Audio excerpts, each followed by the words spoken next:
In the era predating his ascent to fame as the mentor of Drake and Nicki Minaj, and long before the $30 million Universal Records deal and the acquisition of millions of dollars worth of cars, Birdman, alongside his brother Ronald, widely recognized as Slim, laid the foundation for Cash Money's rise to prominence in the early 1990s. During this period, well before achieving a great feat of worldwide sales of more than 1 billion units, Birdman and Slim embarked on the journey of transforming Cash Money into a powerhouse that would leave an indelible mark on the vibrant musical landscape of New Orleans. In the heart of New Orleans, on February 15, 1969, the iconic Birdman, born Brian Christopher Williams, was born at Charity Hospital. Brian hails from a notably large family, originally comprised of 10 brothers and 12 sisters. Tragically, the family faced a heart-wrenching loss in 2006 when one of Brian's sisters lost her life in a car accident. This documentary delves into the intriguing tale of Birdman's early life and the early days of Cash Money Records and its forgotten first-generation artists. The son of Johnny Williams Jr. and Gladys Brooks, Birdman's journey started with a fascinating choice made by his father. Johnny decided against signing the birth certificate, resulting in the young Brian initially adopting his mother's surname, Brooks. For the first month of his existence, he didn't bear an official first name. Instead, he was affectionately known as Baby. He was nicknamed Baby Brooks until a few weeks later, his mother gave him the name Brian.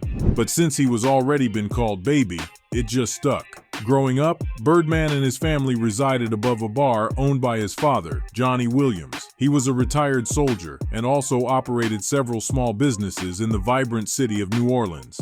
Brian Williams, in his formative years, together with his brother Ronald, aka Slim, frequented those vibrant spots to connect with their industrious father, laying the groundwork for invaluable business lessons that would shape their future endeavors.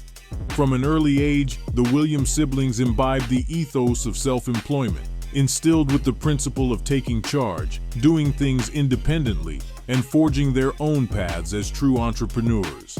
The narrative takes a somber twist when tragedy befalls the Williams family in 1975. Brian, at the tender age of 5 and Slim aged only 10, faced the profound loss of their mother, Gladys Brooks, who succumbed to a serious illness. Left grappling with the void, Birdman, his siblings Kim and Slim, and their nephew Kevin found solace under the guardianship of their uncle.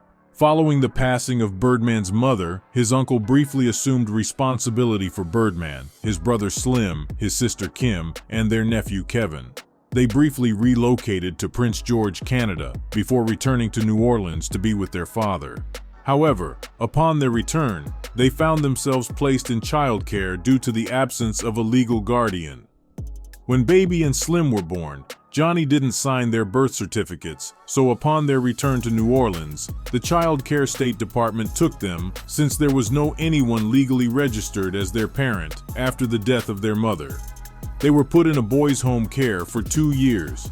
During this challenging period, Birdman found himself briefly adopted by a white family, offering a glimpse into the complexities of his formative years. Their father, Johnny, in a bid to gain custody of his little kids, had to fight within the legal system to establish his biological paternity. At this stage, Johnny was remarried to Birdman's stepmother called Patricia. For close to 30 years, Birdman's father owned and managed a bar named Gladys's, situated in the vicinity of the Magnolia housing project, the very community where the Williams family called home. The bar, nestled on Saratoga Street in the uptown area of the 3rd Ward, was named after and run by his Birdman's mother.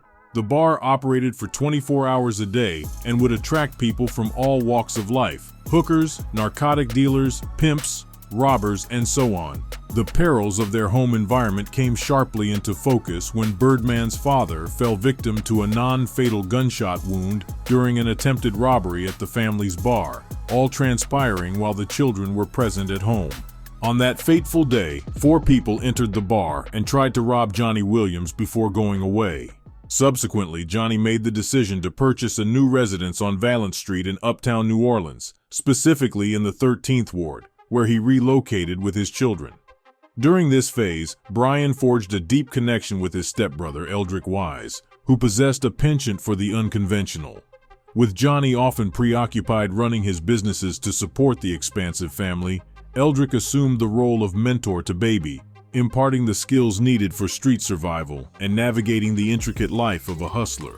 As the mid-80s rolled in, the inseparable brothers delved into the streets, venturing into the realm of drug dealing. Baby seamlessly embraced the hustle, and it swiftly became ingrained in his lifestyle. The two brothers stated engaging in illegal deals which involved selling drugs in a bid to get fast money. Baby's illicit financial gains allowed him to indulge in a lavish lifestyle, marked by the acquisition of stylish clothing, luxury cars, and real estate properties. It's reported that when he was still a teenager, he owned several cars and houses. He would park his cars in various spots in the neighborhood, far away from the eyes of his parents. They also operated crack houses where they peddled drugs. At the tender age of 16, a police raid on their operations yielded guns, narcotics, and confiscated a substantial $80,000 in cash. The authorities apprehended them, and it was only through the intervention of his stepmother, Patricia, that they were able to secure bail. Once released, Baby, alongside Wise, was resolute in recouping their lost cash.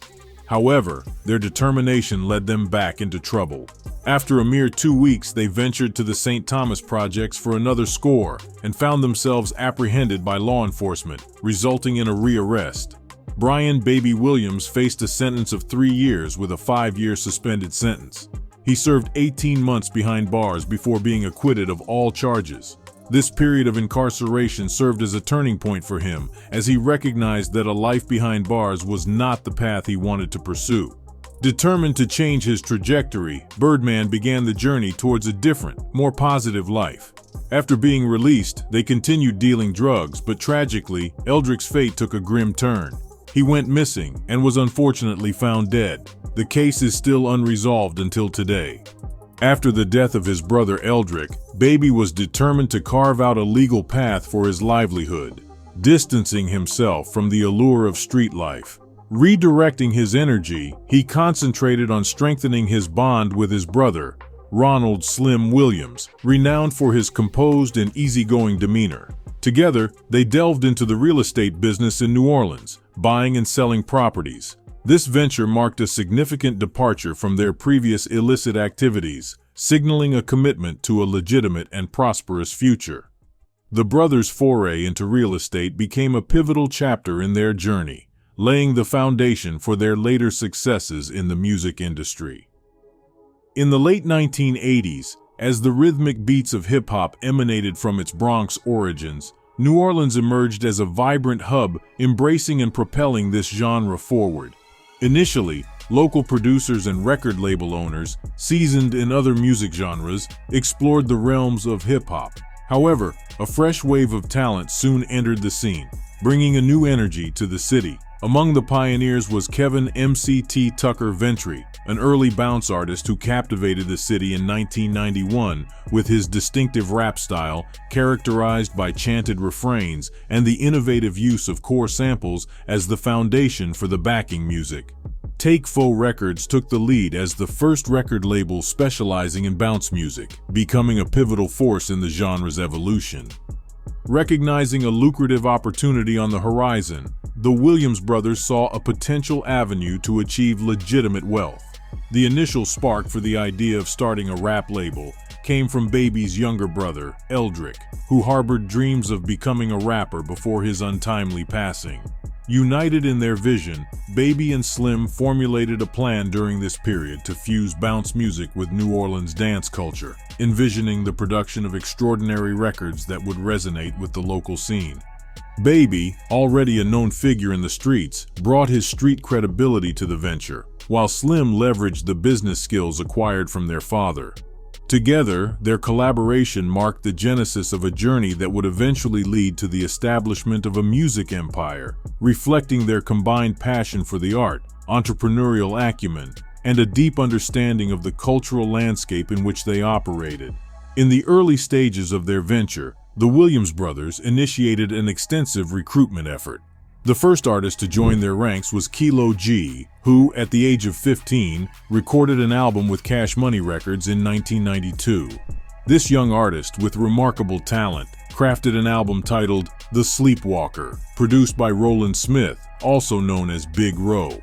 Notably, Kilo G was a mere 14 years old when he first encountered the Williams brothers, rendering him too young to sign a contract. In a unique turn of events, his grandmother stepped in to sign on his behalf. The collaboration with the producer, Big Ro, came about in 1992 when Baby Williams, impressed by Big Ro's work with the Ghetto Boys, connected with him through a mutual acquaintance at Peaches Records. Recognizing the producer's prowess, Baby decided to give Big Ro the opportunity to produce CashMoney Records' inaugural album. Drawing substantial inspiration from the Texas horrorcore and the sound of the Ghetto Boys, Kilo G crafted a remarkably cohesive and polished release. Legend has it that the album was sold directly from Baby and Slim's car, with hand distribution to local New Orleans radio stations. The distinct sound on this album stands apart from future CashMoney releases, as it leans more towards the Texas horrorcore style. The initial album, despite its quality, did not experience significant commercial success. In response, the label shifted its focus to regional bounce-inspired music, incorporating the talents of Mannie Fresh. This strategic move proved pivotal, allowing CashMoney Records to gain traction and recognition within the local scene, setting the stage for their future dominance in the music industry. The introduction to a key figure, DJ Mannie Fresh, came through a local named Ziggler de Wiggler, who connected the Williams brothers with the 7th Ward resident. Mannie Fresh had recently returned to New Orleans after a stint with Gregory D, bringing valuable experience to the table. CashMoney Records' ascent was initially gradual, but it soon transformed into a rapid expansion with Mannie Fresh on board. The label solidified its presence as a regular force in local clubs, becoming a fixture in the community's nightlife. Bringing Mannie Fresh into the fold proved to be a strategic move. Not only had he gained local recognition with Gregory D, but he also had industry contacts and a prolific ability to produce beats. Mannie Fresh possessed an innate understanding of what resonated with the streets of New Orleans, providing CashMoney Records with its first taste of genuine success in the local music scene. Consequently, CashMoney and Big Ro went their separate ways. Recording sessions subsequently took place at Mannie Fresh's house and sometimes at Baby's kitchen.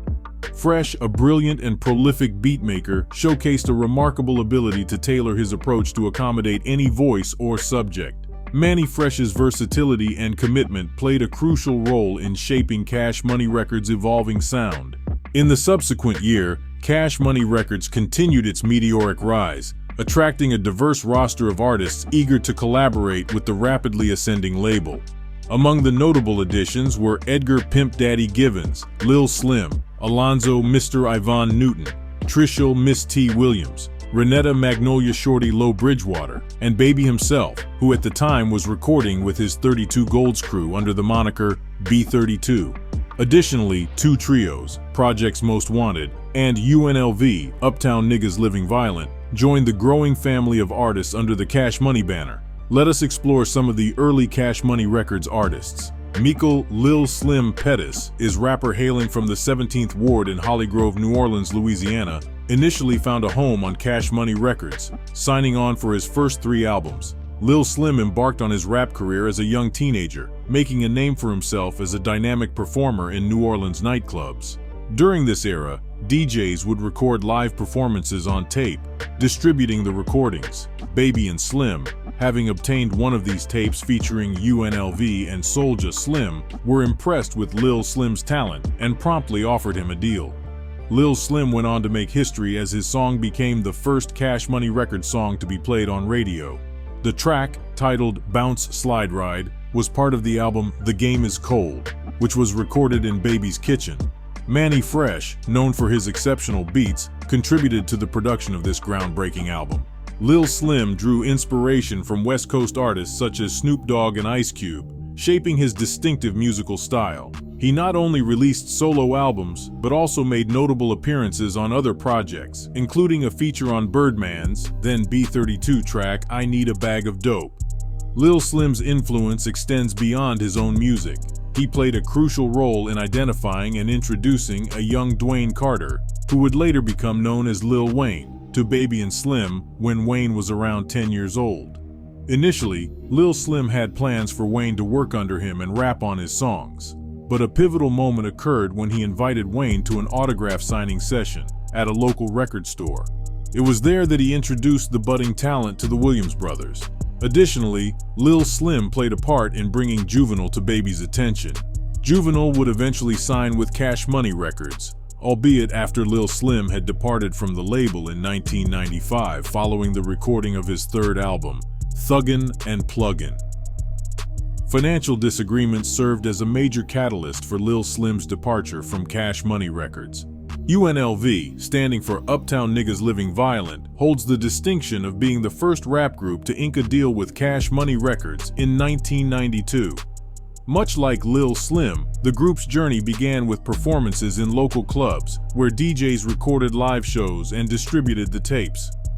Brian "Baby" Williams, the CEO of CashMoney, got hold of one of these tapes, marking UNLV as one of his earliest signings. The original duo of UNLV consisted of Tech Nine and Lil Ya. The proceeds from their initial single with CashMoney Records provided the financial means for the entire CashMoney camp to transition into professional recording studios and cover studio costs. Before the release of their debut hit album, Sixth and Barone, UNLV expanded with the addition of a new member, Yella Boy. UNLV's next two albums, Straight Out That Gutta in 1994 and McMelf Callio in 1995, delved into themes of guns, violence, and explicit content, set against the backdrop of New Orleans bounce beats provided by Mannie Fresh. During this period, tensions between CashMoney record owners, specifically Baby and UNLV, escalated, leading to physical altercations between Baby and Yella. In 1996, UNLV released their final album under CashMoney Records, titled Uptown for Life. One of the tracks on this album, Drag 'Em in the River, played a crucial role in attracting Juvenile to CashMoney Records, sparking his desire to collaborate with the label. However, conflicts arose in 1996 between CashMoney Records and UNLV. Tensions reached a boiling point when Yella Boy reportedly retaliated by shooting up at Baby's house and truck. The origins of the dispute vary. Some reports suggest it stemmed from Baby's desire to drop Yella Boy from the record label, while others claim it was rooted in financial disagreements. Regardless, these conflicts ultimately led to UNLV's departure from CashMoney Records. Another rap group that joined the ranks of CashMoney Records was Projects Most Wanted, also known as PxMxWx. The group comprised Blackjack, Big Man, and Heavy D, hailing from the Iberville projects in New Orleans. DJ Razor Cut, also known as Freak Nasty, initially started and formed the group with Big Man in 1990, although he eventually departed. Baby and Slim signed Projects Most Wanted after they emerged victorious in a talent show, during which they were also promoting a new tape released just 2 days prior. Under CashMoney Records, Mannie Fresh took on the task of producing their album in 1993, titled Legalize Pass Thou Weed, before the group released their second and final album with CashMoney, titled High Life, the following year. Pimp Daddy is recognized as one of the pioneering CashMoney artists who played a significant role in bringing bounce music to the forefront. As an early signee with CashMoney Records, he launched his debut album, Still Pimpin', in 1993, showcasing promise for a bright future. Tragically, on April 18, 1994, in the Florida projects of New Orleans, Givens was fatally shot and killed at point-blank range.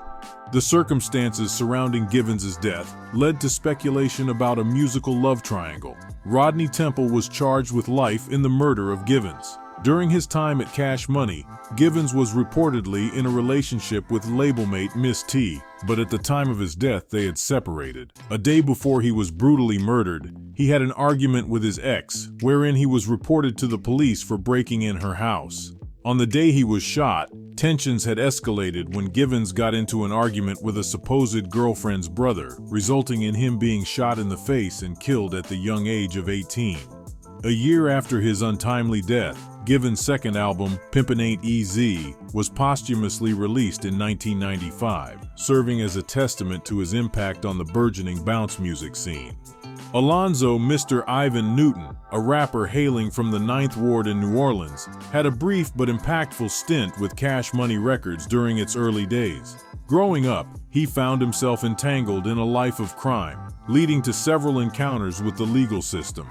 At the age of 19, a pivotal event occurred that would drastically alter the course of Mr. Ivan's life. Involved in a drug-related car accident, he suffered severe injuries, and while hospitalized, his heart stopped twice. Tragically, the driver of the car did not survive. This life-altering incident became the catalyst for Mr. Ivan's transformation.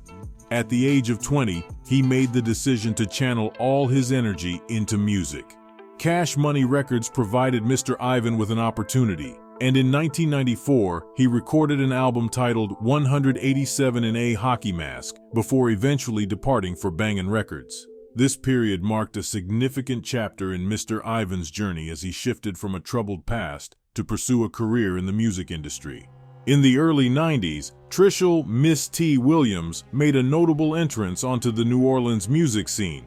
Remarkably, at the tender age of 14, she secured the distinction of becoming the first female artist signed to CashMoney Records. Ms.Tee's introduction to the label happened after she performed at a CashMoney talent search show, where Slim provided her with his business card. Following this encounter, T became a regular presence around CashMoney and earned the opportunity to be featured on a Pimp Daddy record titled Get 'Em, marking her first studio experience. Baby, recognizing her talent, bestowed upon her the name Ms.Tee. In 1993, at the age of 14, she released her debut album, Chillin' on the Corner. Ms.Tee gained considerable recognition with her album, Having Thangs, coinciding with the rise of New Orleans bounce music in the South. Despite her young age and being new to the industry, T was not initially focused on publishing or royalties, as she was signed to a deal at a tender age. Under CashMoney Records, Ms.Tee released a total of 3 albums. However, she departed from the label in 1998 due to financial disagreements with the label owners. During her time with CashMoney, Baby also played a supportive role in Ms.Tee's personal life, buying her first car and assisting her in securing an apartment. Renetta Lowe, known by her stage name Magnolia Shorty, was another talented artist to sign with CashMoney Records. Raised in the Magnolia projects of East New Orleans, Magnolia Shorty's exposure to music began at an early age, given her mother's singing background and her father's role as a DJ. Displaying her talent from a young age, Magnolia Shorty started performing in local talent shows and events. A significant and unfortunate incident in Magnolia Shorty's life occurred in 2001 when, at just 19 years old, she became the victim of a shooting that resulted in her losing vision in one eye. While driving with a friend, their car was ambushed by gunmen who opened fire, causing Magnolia Shorty to sustain a gunshot wound to her eye. Despite this adversity, Magnolia Shorty continued to make a mark in the music scene, showcasing resilience and determination in the face of challenges. Magnolia Shorty's popularity soared through the New Orleans block party scene, and she made a significant impact with her iconic track, Monkey on, widely recognized as a bounce classic. Her electrifying performances caught the attention of music moguls Lil Slim Williams and Birdman, leading to her signing with CashMoney Records. Under the mentorship of Soulja Slim, also known as Magnolia Slim, she received her stage name, Magnolia Shorty. Following the tragic death of Soulja Slim in 2003, Magnolia Shorty continued to carve out her path in the music industry. Her association with CashMoney Records resulted in the official release of Monkey on, propelling her to new heights. Throughout her career, Magnolia Shorty released several albums and mixtapes, including notable works like Moneybags. Her impact extended beyond her music, as she played a key role in introducing Turk to Baby and Slim, leading to Turk's subsequent signing. Magnolia Shorty's contributions to the New Orleans music scene, especially in the bounce music genre, earned her respect and recognition. Her untimely death was a significant loss to the local music community, and Magnolia Shorty is remembered as a pioneer in the rap scene in New Orleans, leaving behind a lasting legacy. In May 1997, Birdman orchestrated the formation of a rap group featuring Juvenile, Turk, BG, and Bulletproof. Following the passing of Lil Wayne's father, Wayne also joined the group, giving rise to the Hot Boys. However, shortly before the Hot Boys rose to prominence, Bulletproof was reportedly voted out of the group, as mentioned by Turk. Lil Derek continued to be a part of the scene, #1 Stunna video, and released music under the moniker Lil Derek the #2 Stunna. Tragically, he was killed in 2002. CashMoney Records experienced a pivotal breakthrough in 1998 when the Hot Boys, particularly BG and Juvenile, captured the attention of Universal Records executives. This marked a turning point for the label, setting the stage for their mainstream success. The Hot Boys, consisting of BG, Lil Wayne, Juvenile, and Turk, achieved notable success with 3 albums during their career: Get It How You Live, Guerrilla Warfare, and Let 'Em Burn. The Guerrilla Warfare project, in particular, reached platinum status within a few months of its release, topping both R&B and hip-hop charts. In 2000, the Hot Boys ventured into the film industry, starring in and recording the soundtrack for the New Orleans set drama, action, and comedy movie Baller Blockin'. Following their breakup in 2001, the Hot Boys reunited on stage during Lil Wayne's I Am Music tour in New Orleans in 2009, with Weezy bringing out Juvie and BG. Turk, unfortunately, was not present due to his incarceration at the time but was later released in October 2012. While there have been rumors of a new collaborative album from the Hot Boys, the project has faced setbacks. BG's 14-year prison sentence in July 2012 delayed plans for a reunion. BG was released in 2022, reigniting discussions about the possibility of the Hot Boys coming together once again. The anticipation for a reunion persists, with fans hopeful for new music and performances from this iconic rap group.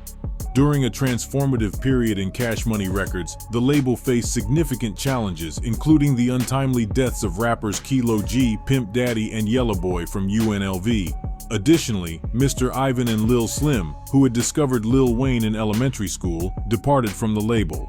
The surviving members of UNLV, Lil Ya and Tech 9, took legal action against CashMoney, alleging unpaid royalties. This legal battle, which resulted in an out-of-court settlement, highlighted financial disputes within the label. While the first generation of artists, often overlooked in CashMoney Records' history, faced financial grievances, their impact lingered and influenced those who followed. BG, Turk, Mannie Fresh, and Lil Wayne eventually left the label due to financial disputes. Despite these challenges, Baby and Slim, the founders of CashMoney Records, maintain a well-respected status in the rap community. Their role in shaping the genre and the success of the label, despite its internal struggles, has earned them recognition and admiration within the industry.